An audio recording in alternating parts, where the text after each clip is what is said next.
Commanders, welcome back to Phidius War Journal, Episode 12. We ended off with the last episode. Our air assault leader had dropped into a sticky situation. Chuck Norris is fighting off an enemy frigate, recon vehicle, and infantry. But we were able to reinforce him with one extra troop, and that's basically all it took. And when you leave the air assault commander alone, bad things are going to happen.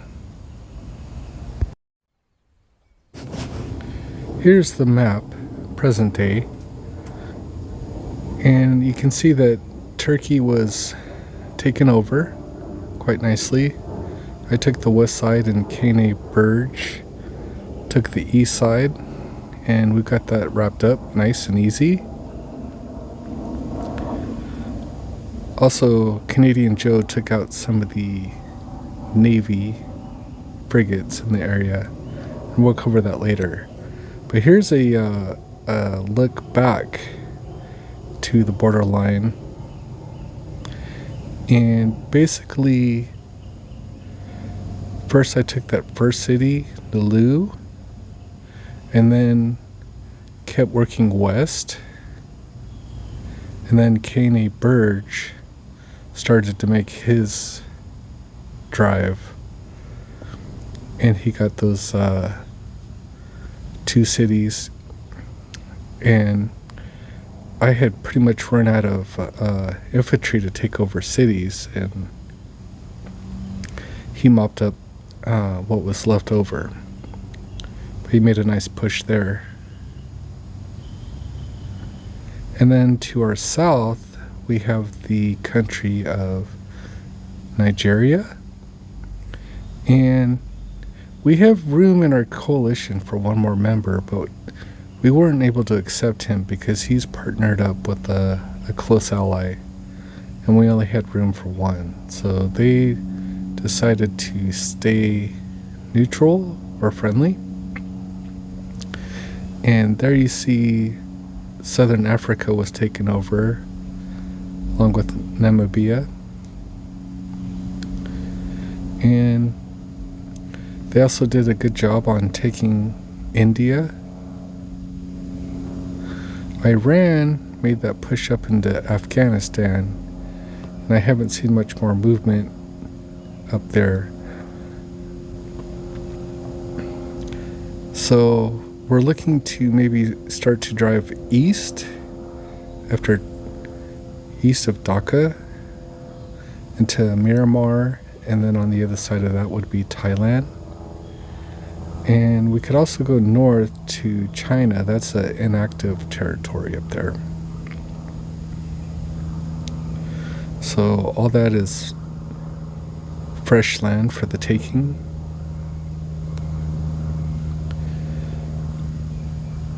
I think we got all the cities under control in that area, but we're going to need some more manpower to hold the land. So now we're coming back over to Iraq and then Syria, and then here's the land that we took over in Turkey.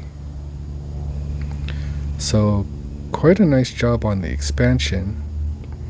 We did have some Navy fighting. I was able to support with my naval helicopters,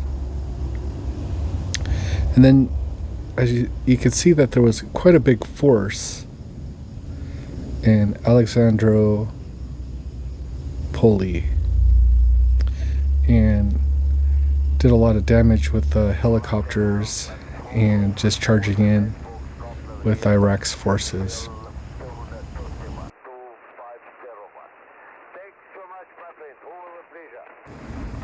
It's time for the airborne infantry and helicopters to shine. Now look at this impressive range. The airborne infantry can go from my homeland city across Turkey and way up there into the northern country. That is some crazy range. And then that, along with Canadian Joe's Navy, we had this place lit up. So Iraq led the charge, and then I followed in with my helicopters and airborne infantry, and then the Navy came in and really just cleared the way. So we were able to take all this land here, and Germany is there to the west, but right now they are still friendly. This was rather a successful mission, minus just a few casualties, taking out some tanks by Iraq, KNA Burge, the platoon leader. But all in all, we were able to hit this hard, and I got reinforcements there, 6 troops and a SAM, and then there's also some additional units, a recon vehicle and an anti-air support unit. So I don't want to have more than a stack of 10, so I'm going to deploy some infantry to move around and take those extra provinces. Now you can see I already have the airborne taking those ones with the arrows in them. So I'm going to take 2 infantry and split them up. One will go left and one will split to the right. The one going to the left will take those 2 provinces, and then I'll have one split to the right and take that other one. And that'll basically take up everything else that's left.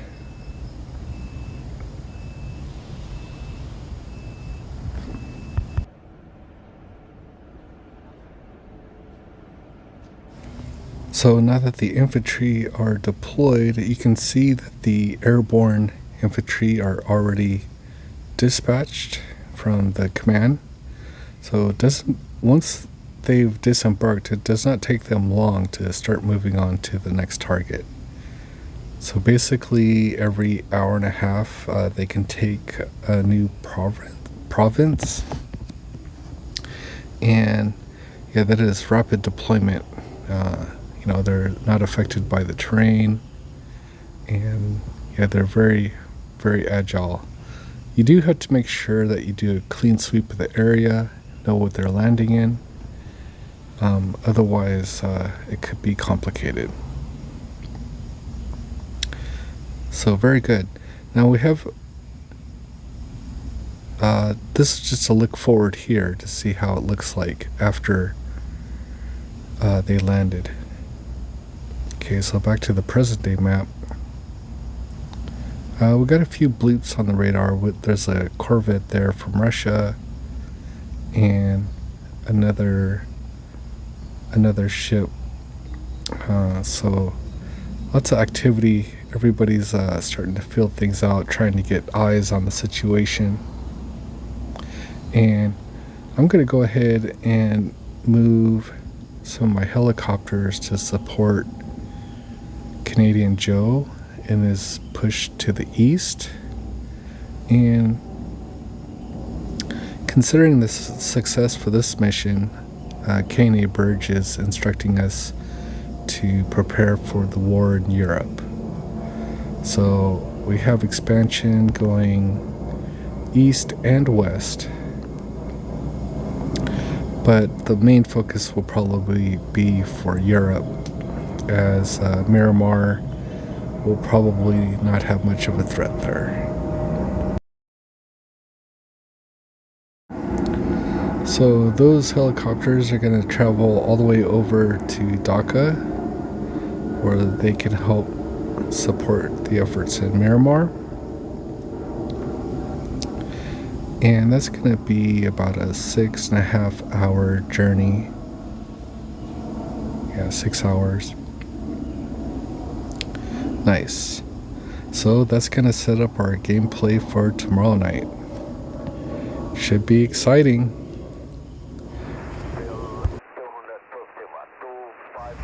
So just last few updates. I do have research for the radar units, and that'll help with my land forces.